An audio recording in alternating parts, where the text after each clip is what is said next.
Your goal should be to be easeful. You disturb your ease by doing wrong things, and you call yourself diseased. To be peaceful, if a person lives based on this I, me, mine, he can never be peaceful. And then to be useful. Nothing will disturb you if your life is based on selflessness. And you can always be peaceful. And when you are peaceful, you are a happy person.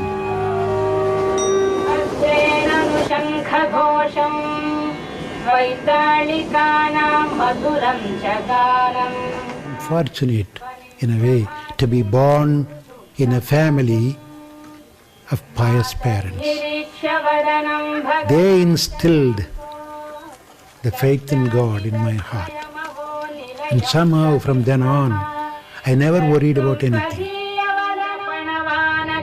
Ultimately, I heard of another great saint in the Himalayas, Swami Satchidananda, and that was more or less the culmination of my search. And I knew that in America, everybody was experimenting and everybody was trying to find another way of expanding the mind. The yogic type of thinking about love and peace, it was in the air, it was sort of a fashion.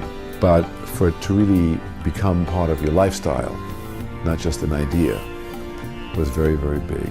And I said to him, I said, Swami, America needs you. And I remember he kind of laughed and he slapped his knee and he said, why, America needs me? And he said, well, if America needs me, maybe I'll come. Om Shanti Shanti Shanti.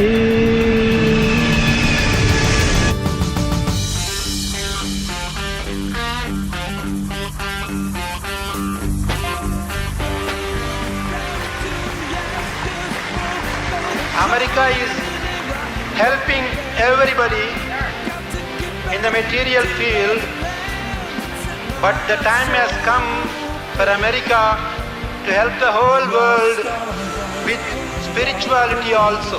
While some young people demonstrate for peace and others seek it in the artificial solace of drugs, here in New York, Swami Satchidananda teaches another way to peace.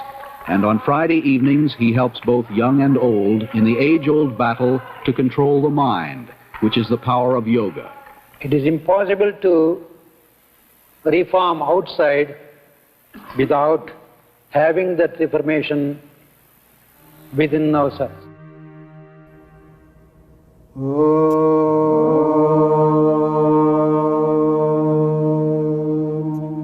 That class, which is taught as part of integral yoga, has very profound physiologic benefits in its design.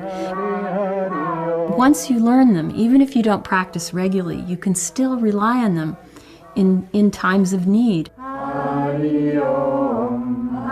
So it starts with chanting, which immediately gets you out of that left brain sort of stuck thinking. And so we end the yoga class with yogic seal, where you cross your legs and bend over them, which stretches the parasympathetics at the base of the spine. If you can bring the forehead onto the floor. Gets us prepared for the deep relaxation.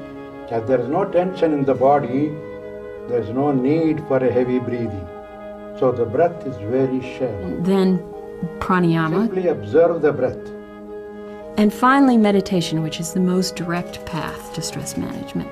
So to consciously choose to remain peaceful in the midst of our day.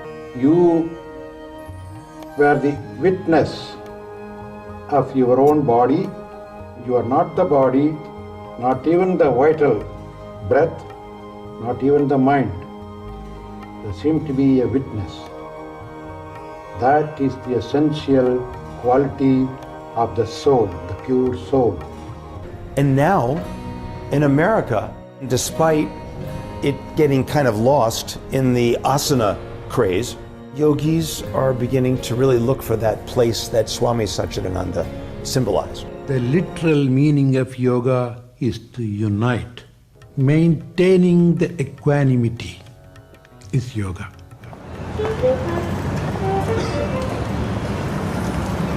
The concept of integral yoga was to bring the teachings of yoga into all aspects of our lives by showing us how yoga could be a part of the way we would think intellectually, be a part of the way that we would act in the world. There are centers spread all over the globe, and it's amazing to think that these centers happened because Gurudev visited all these places, because he spent time there and interacted with people. To work on your ego, you need to learn to be of service to others. But what good of your yoga if it could be practiced only in the Himalayan cave? You're no good for anything or anybody.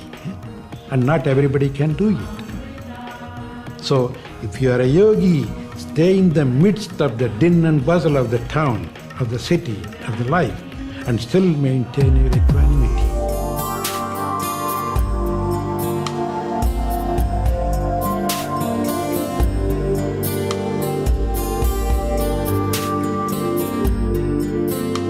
He took the most profound, the most sublime teachings, and he made them very simple and clear. And not only did he make them accessible, somehow he had the gift to give us the confidence that we could practice them and derive the benefits. I've seen him through the last over 20-some years of all the ups and downs around us and in the world. Never a moment he lost his peace at all. How he lived, how he spoke, what he did was integral yoga. Something galvanized around him. Please be seated. Please. And he supported that. You know, he has said many things, but the most important, he talked about the children. He said, go to the children, bring them right, so that, you know, the future world will be good.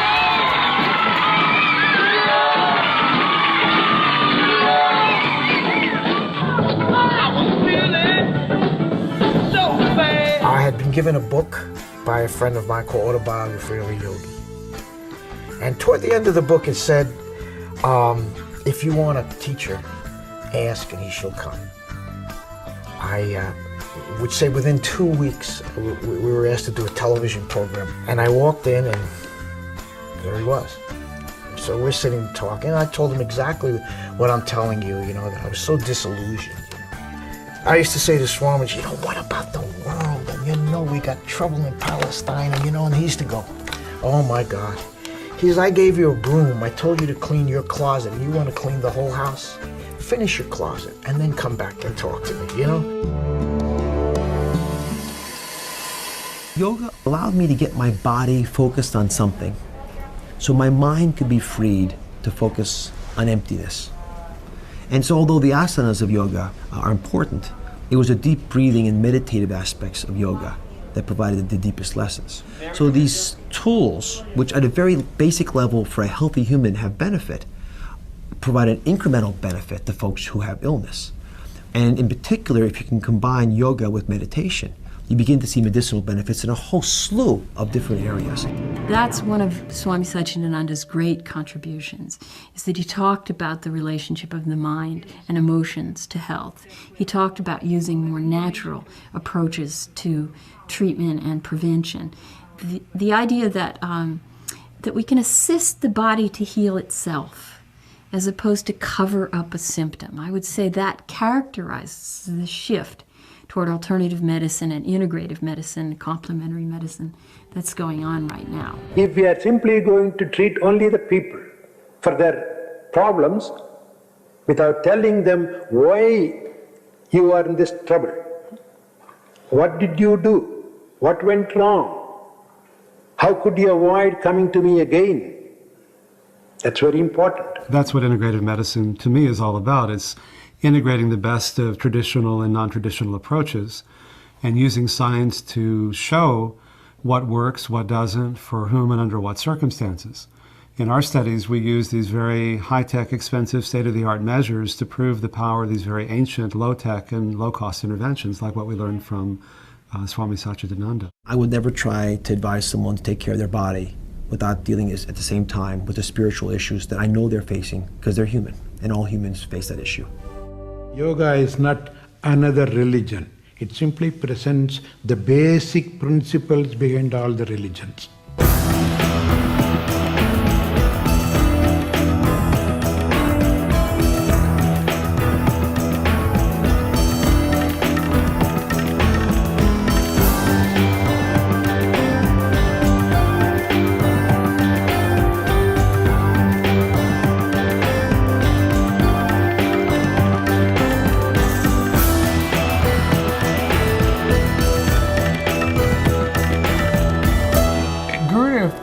Had a lot of visibility as a major religious figure in America.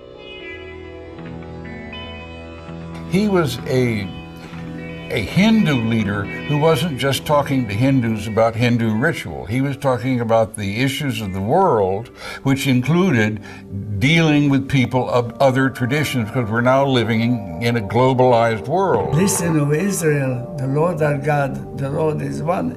In my synagogue I add, listen, O Israel, and listen, O humankind. Everybody has to listen.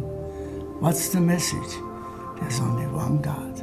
And therefore, by definition, there's only one family of all humankind. Then I thought there should be a place to remind that, a permanent place.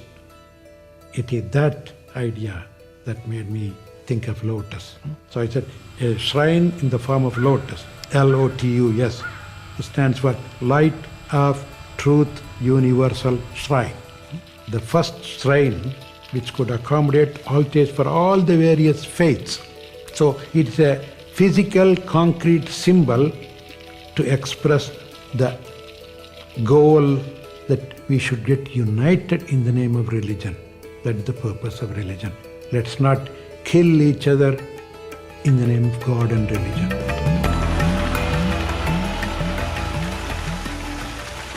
You know, this vision of this lotus temple, I think, is more relevant today than ever, because all of the things that we are so afraid of, you know, terrorism and religious wars and jihads and all of this, they all begin with that misperception that we are separate and only separate from each other. Because once we have the other half of that, which is, yes, we are separate and we are all interconnected, it becomes much harder to demonize people and to do bad things to them. Life is to have fun. If we want, we can always be happy. It's completely in our hands. If I can have the right attitude, nobody, I mean really nobody, on this earth or anywhere in the planet can make me unhappy. I mean, Sri Gurudev has always said the highest compliment that you can ever pay me, he said, is to enjoy all the happiness and joy that I experience.